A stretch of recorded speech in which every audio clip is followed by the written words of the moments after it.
Okay, good afternoon, dear students. Welcome to my class. Today, I shall be delivering a lecture on social contract theory. Okay. Now, as many of you had attended my class, those of you who had already attended my class, you are well aware of what is social contract. But those who didn't attend my class, they wanted to have one more lecture, and that's why I am preparing this lecture video so that you can understand the topic, right? तो social contract के बारे में मैं अपना class में बोल चुकी हूँ, पर ये वीडियो उन बच्चों के लिए है जिन बच्चों ने मेरा क्लास मिस कर दी थी और उनको अच्छी तरह सोशल कॉन्ट्रैक्ट समझ में नहीं आया। तो चलिए शुरू करते हैं सोशल कॉन्ट्रैक्ट थियोरी। ये थियोरी किसने बनाया? 3 प्रवक्ताओं ने, थॉमस हॉब्स, जॉन लॉक और जॉन जैक्स रूसो। तो थॉमस हॉब्स एक इंग्लिश पॉलिटिकल थिंकर थे, जॉन लॉक भी इंग्लिश पॉलिटिकल थिंकर थे और जॉन जैक्स रूसो एक फ्रेंच थिंकर थे। तो आज का लेक्चर मैं थॉमस हॉब्स से शुरू करूंगी और थॉमस हॉब्स ने सोशल कॉन्ट्रैक्ट थियोरी के बारे में क्या बताया था वही आप लोगों को समझाने की कोशिश करूंगी। ओके, तो जैसे कि मैंने कहा, हर कोई थियोरी बनने के पीछे एक सामाजिक, एक राजनीतिक बैकग्राउंड काम करता है। क्योंकि आप लोग ग्रेजुएशन में आ चुके हैं, बच्चे नहीं रहे, तो नेचुरली आप लोगों के लिए ये याद रखना, जहन में रखना ज़रूरी है कि कोई भी थियोरी हवा में नहीं बनता है। उस थियोरी के बनने के पीछे एक सोशल, इकोनॉमिक और पॉलिटिकल बैकग्राउंड काम करता है। तो जब सोशल कॉन्ट्रैक्ट थियोरी बना था, उसके पीछे भी एक बैकग्राउंड काम कर रहा था। कौन सा बैकग्राउंड? यूरोप के समाज में एक बहुत बड़ा ट्रांसफॉर्मेशन आ रहा था, एक चेंज आ रहा था। जो यूरोपियन सोसाइटी पहले फ्यूडल सोसाइटी हुआ करता था, वही सोसाइटी धीरे धीरे कैपिटलिस्ट या बूर्जुआ सोसाइटी बनने लगा था। अब सबको पता है फ्यूडल सोसाइटी क्या है और कैपिटलिस्ट सोसाइटी क्या है। फ्यूडल सोसाइटी मतलब ज़मींदार तंत्र, जहाँ पे समाज में 2 क्लासेस रहता है। एक तरफ ज़मींदार क्लास और दूसरी तरफ उनके प्रजा, कृषक, जो किसान उनके ज़मीन पर काम करके, खेती करके ज़िंदगी गुजारते हैं। तो फ्यूडल सोसाइटी मतलब जो सोसाइटी में एक तरफ फ्यूडल क्लास और दूसरी तरफ उनके प्रजा, किसान क्लास यानी peasant class, the class of feudal lords and the class of peasants. लेकिन धीरे धीरे ये फ्यूडल सोसाइटी का अंत हो रहा था और एक नया समाज व्यवस्था इंग्लैंड में, यूरोप के और भी देशों में बन रहा था, जिसका नाम है कैपिटलिस्ट समाज। तो कैपिटलिस्ट समाज में क्या हो रहा था? फ्यूडल लॉर्ड्स यानी ज़मींदार का प्रभाव, उनका पावर धीरे धीरे कम होती जा रही थी, ख़त्म होने को आ रही थी और एक नया क्लास पावरफुल और प्रभावशाली बनने की कोशिश कर रहा था और वो क्लास है कैपिटलिस्ट क्लास, बूर्जुआ क्लास। तो बूर्जुआ क्लास कौन है? जिनके हाथों में बहुत सारा कैपिटल है, पूंजी है, जिससे वो बड़े बड़े फैक्ट्रीज़ और इंडस्ट्रीज़ बनाते हैं और वहाँ पर वो मज़दूरों को, वर्कर्स लोगों को काम देते हैं।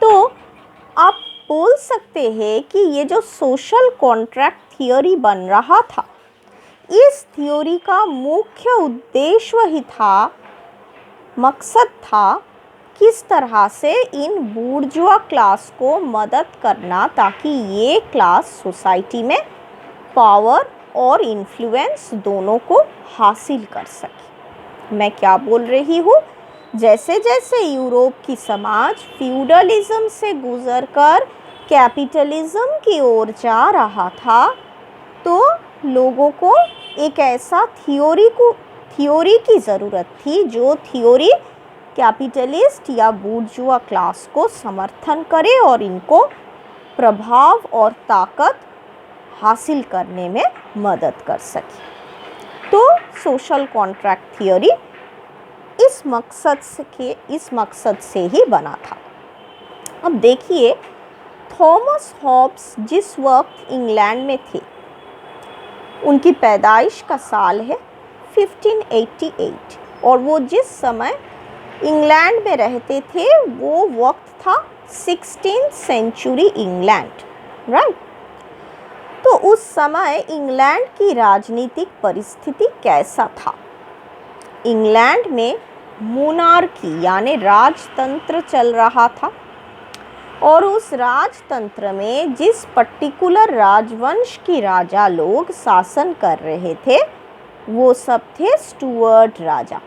स्टुअर्ट राजवंश के राजा लोग इंग्लैंड को शासन कर रहे थे। तो ये सब स्टुअर्ट राजाओं का जो राज था वो बिल्कुल भी अच्छा राज नहीं था। ये राजाएं बहुत अत्याचारी हुआ करते थे, बहुत जुल्मदायक, और अपने प्रजाओं की बात ना मानकर अपने इच्छा, अपना डिसीजन इन पर थोप देते थे। और थॉमस हॉब्स इसी स्टुअर्ट राज परिवार के राजकुमार के गृह शिक्षक थे, होम ट्यूटर थे। कौन? Thomas Hobbes. ओके। तो थॉमस हॉब्स स्टुअर्ट राजाओं को बहुत करीब से देखा था, उनके अत्याचार को भी देखा था, लेकिन फिर भी थॉमस हॉब्स ने स्टुअर्ट राजा और राजवंश को समर्थन किया था। क्यों? इसके पीछे वजह क्या है, वही वजह मैं आप लोगों को बताने जा रही हूँ। तो देखिए, समयकाल है 16th सेंचुरी इंग्लैंड, मतलब जिस इंग्लैंड में इंडस्ट्रियल रेवोल्यूशन आ रहा है और monarchical form of government is the politically accepted form of government, और स्टुअर्ट राजाओं के शासन में लोग रहते हैं, लेकिन ये राज किसी को पसंद नहीं। तो क्या हुआ? लोगों ने इस स्टुअर्ट राजाओं की अत्याचार से मुक्त होने के लिए राजा के खिलाफ एक बगावत कर दिया। एक व्यक्ति के नेतृत्व में ये आंदोलन, ये बगावत हुआ, जिस व्यक्ति का नाम था ओलिवर क्रॉमवेल। आप लोगों ने अगर इंग्लैंड के इतिहास पढ़े हैं तो आप सबको ये नाम पता होगा।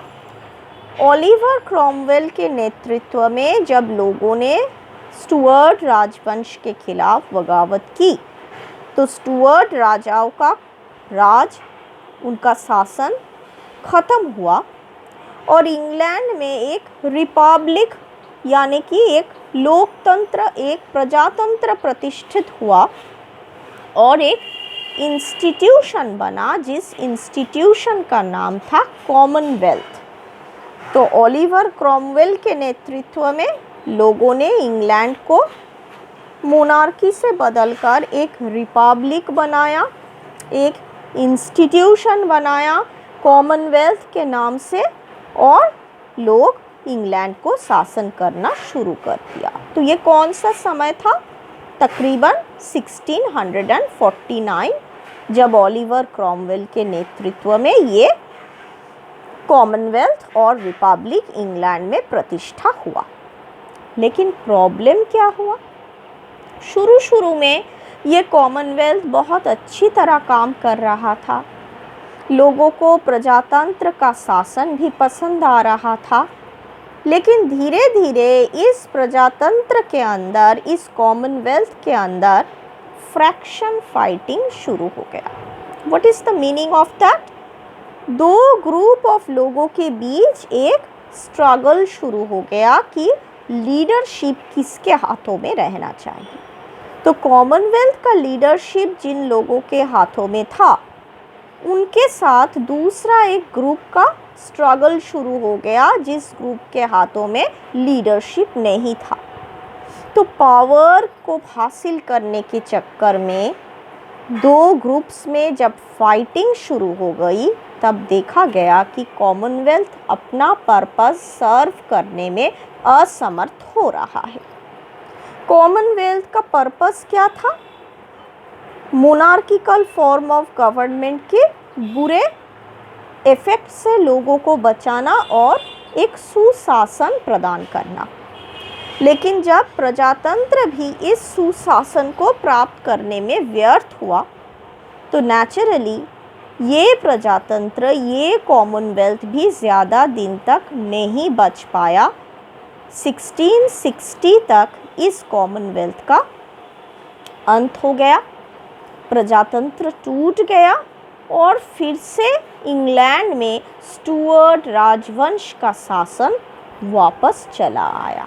तो देखिए कितना कंफ्यूजिंग और डिस्टर्बिंग एक पॉलिटिकल सिचुएशन है।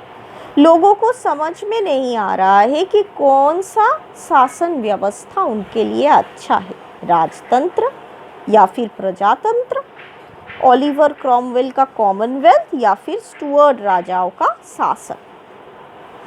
तो ऐसी परिस्थिति में थॉमस हॉब्स ने अपना किताब लिखा, जिस किताब का नाम है लीवियाथान। लीवियाथान का मतलब क्या है? एक बहुत बड़ा सामुद्रिक प्राणी जिनके पास बहुत ज़्यादा ताकत है, इतना ताकत कि कोई भी उसका मुकाबला नहीं कर सकता है। तो लीवियाथान में थॉमस हॉब्स बोल रहे हैं कि लोगों के लिए कौन सा गवर्नमेंट सही है? Monarchical form of government. ये सच बात है कि स्टुअर्ट मोनार्क्स बहुत जुल्मी है, बहुत अत्याचारी है, लेकिन ये बात भी सच है कि स्टुअर्ट राजा के शासन में ही एक डिसिप्लिन्ड और वेल ऑर्डर्ड सोसाइटी इंग्लैंड में रह सकता है। अगर राजा का विरोध कोई करेगा तो इस शासन, इस well ordered, well governed state से भी लोग वंचित हो जाएंगे, डिप्राइव्ड हो जाएंगे। तो अगर एक अच्छे शासन के अधीन में रहना है तो राजतंत्र ही सबसे अच्छा, सबसे बेहतर एक गवर्नमेंट है और लोगों को इसे अपनाना पड़ेगा।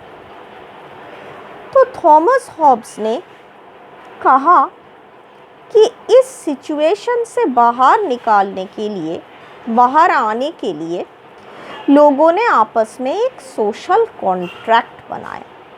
और ये जो परिस्थिति जहाँ पे लोग कंफ्यूज्ड है, समझ नहीं पा रहे हैं कि कौन सा गवर्नमेंट उनके लिए अच्छा है, मोनार्की या रिपब्लिक, इस कंफ्यूजिंग और ट्रबलसम परिस्थिति को हॉब्स ने एक काल्पनिक स्टेट ऑफ नेचर के साथ तुलना किया।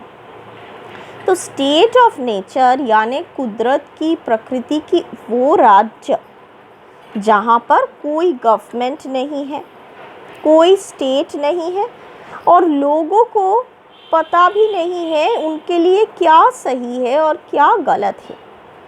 तो इस स्टेट ऑफ नेचर में लोगों की लाइफ बहुत ही इनसिक्योर्ड है और लाइफ को कुछ इस तरह से हॉब्स डिस्क्राइब कर रहे हैं जैसे life is नेस्टी, brutish, solitary, poor and short. यानी कि इस स्टेट ऑफ नेचर में लोगों की ज़िंदगी बहुत ही सॉलिटरी है, लोनली है, क्योंकि यहाँ लोग सिर्फ अपने बारे में सोचते हैं, दूसरों के बारे में नहीं सोचते हैं। लाइफ इज़ पुअर, लाइफ का क्वालिटी अच्छा नहीं है। जिस लाइफ में सिर्फ आप अपने बारे में सोचिएगा, दूसरों के बारे में नहीं सोचिएगा, तो वो लाइफ क्वालिटी वाइज अच्छा नहीं हो सकता है। लाइफ काफ़ी शॉर्ट भी है क्योंकि हर कोई अपने स्वार्थ के लिए दूसरों के कत्ल करने पर तुला हुआ है। तो naturally life is short, life is nasty, बहुत बुरी किस्म की लाइफ है, एंड ब्रूटिश, मतलब जानवर जैसी जिंदगी। तो जानवर जैसे सिर्फ अपने बारे में सोचता है, दूसरों के बारे में नहीं सोचता है। तो स्टेट ऑफ नेचर में भी लोग ऐसे ही जिंदगी जिया करते थे। तो हॉब्स ने इस काल्पनिक स्टेट ऑफ नेचर का सहारा क्यों लिया? क्योंकि हॉब्स उस वक्त की अपने समयकाल की इंग्लैंड की राजनीतिक परिस्थिति को समझाने की कोशिश कर रहे थे। जब स्टुअर्ट राजाओं का राज लोगों को पसंद नहीं आया, लोगों ने उसको पलटकर प्रजातंत्र की स्थापना की। प्रजातंत्र भी ज़्यादा दिन काम नहीं कर पाई, फिर वापस राजतंत्र लौट आया। तो इस तरह का जो कंफ्यूजिंग और ट्रबलसम एक परिस्थिति, इसको थॉमस हॉब्स ने एक स्टेट ऑफ नेचर के साथ तुलना किया, जिस स्टेट ऑफ नेचर में जिंदगी ऐसे ही हुआ करती थी। तो इस स्टेट ऑफ नेचर से बाहर निकलने के लिए लोगों ने क्या किया?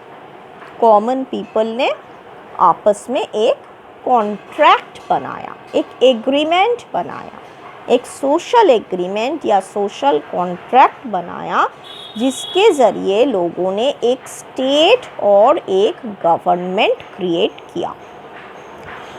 तो हॉब्स के अनुसार कौन सा गवर्नमेंट सबसे अच्छा गवर्नमेंट होता है? मोनार्की यानी कि राजतंत्र। क्यों? क्योंकि सिर्फ राजा जो लिवियाथान की तरह पावरफुल है, इन्फ्लुएंशियल है, प्रभावशाली है, बहुत ताकतवर है, सिर्फ वही राजा को पता है किस तरह से अपने स्टेट में लॉ एंड ऑर्डर कायम किया जा सकता है, किस तरह से अपने स्टेट में डिसिप्लिन बनाया रखा जा सकता है। तो हॉब्स ने बताया कि एक कॉन्ट्रैक्ट के ज़रिए लोगों ने जो स्टेट और गवर्नमेंट को बनाया, वो गवर्नमेंट था एक मोनार्किकल फॉर्म ऑफ गवर्नमेंट। और ये मोनार्क इतना पावरफुल कि वो स्टेट में law and order, discipline, public order कायम रख सकता है। और हॉब्स ने क्या किया? इस राजा को कॉन्ट्रैक्ट से ऊपर रखा। मतलब कॉन्ट्रैक्ट की कोई भी कंडीशंस राजा के लिए लागू नहीं होगा। राजा हमेशा कॉन्ट्रैक्ट की सभी कंडीशंस से मुक्त रहेंगे और सभी कंडीशंस उन कॉमन लोगों के लिए लागू होगा जिन्होंने ये कॉन्ट्रैक्ट बनाया। लोगों ने क्या किया? इस कॉन्ट्रैक्ट के ज़रिए अपना समस्त अधिकार, अपना सभी किस्म के अधिकार राजा के पैरों में सौंप दिया और राजा को एब्सोल्यूट पावरफुल, एब्सोल्यूट सॉवरेन बना दिया। तो राजा का दायित्व बन गया लोगों को सिक्योरिटी देना। स्टेट ऑफ नेचर में जिस तरह की इनसिक्योर्ड ज़िंदगी लोग जी रहे थे, उस इनसिक्योरिटी से लोगों को बाहर निकालकर एक अच्छा ज़िंदगी देना राजा का दायित्व बन गया और इसलिए लोगों ने अपना सारा अधिकार राजा के पैरों पर सौंप दिया ताकि राजा उन्हें बदले में सिक्योरिटी दे सके। तो हॉब्स ने कॉमन पीपल के लिए सिर्फ एक ही अधिकार को मान्यता दिया और वो है राइट टू लाइफ, यानी ज़िंदगी का अधिकार। राजा का दायित्व है लोगों का राइट टू लाइफ यानी ज़िंदगी सुरक्षित रखना और लोगों का दायित्व है राजा के तरफ, राजा के प्रति अपना सारा अधिकार सौंप देना।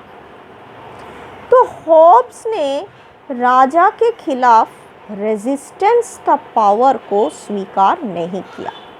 उन्होंने कहा कि कॉमन पीपल को अधिकार नहीं कि वो राजा की अथॉरिटी के खिलाफ कोई भी शब्द बोले। क्यों?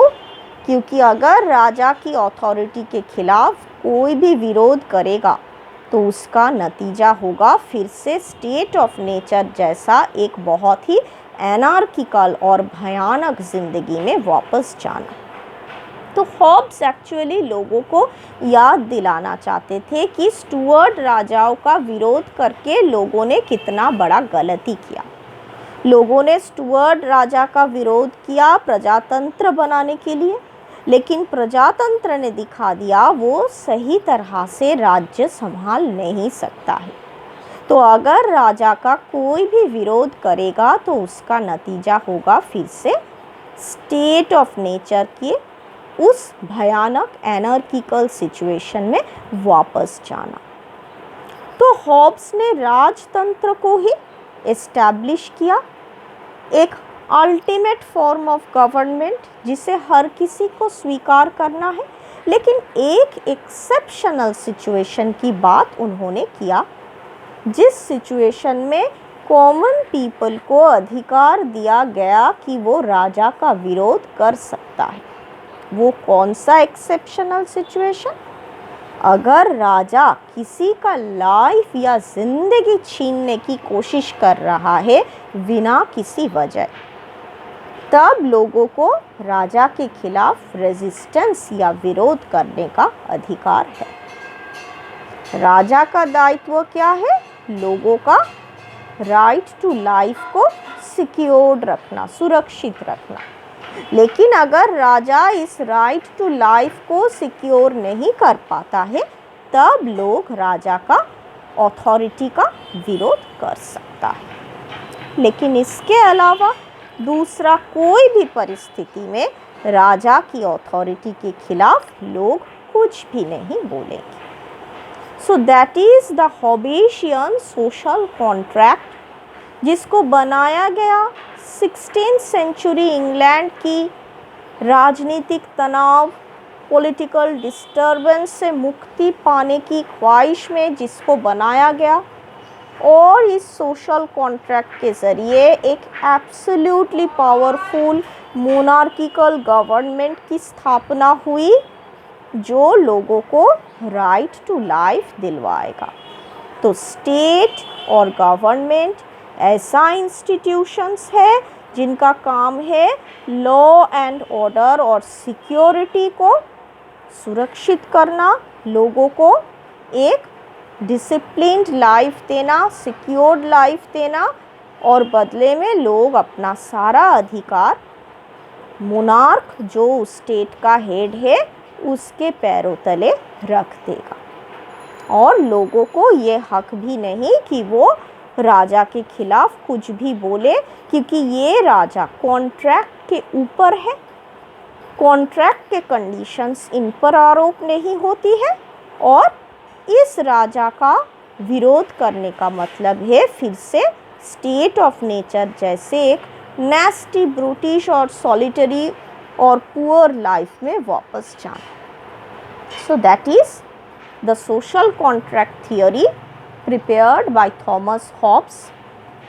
मैंने आप लोगों को जिस तरह का इंग्लिश पॉलिटिकल और सोशियो इकोनॉमिक सिचुएशन के बारे में बताया, वहाँ से आप लोगों को समझने में आसानी होगी कि क्यों हॉब्स ने इस तरह का एक एब्सोल्यूट पावरफुल मोनार्किकल गवर्नमेंट के बारे में बात किया। ओके, नेक्स्ट क्लास में मैं आप लोगों को जॉन लॉक के सोशल कॉन्ट्रैक्ट थियरी के बारे में बताऊंगी। मुझे उम्मीद है इस लेक्चर से आप लोगों को थॉमस हॉब्स का सोशल कॉन्ट्रैक्ट ज़रूर समझ में आएगा। Okay, thank you, meet you soon.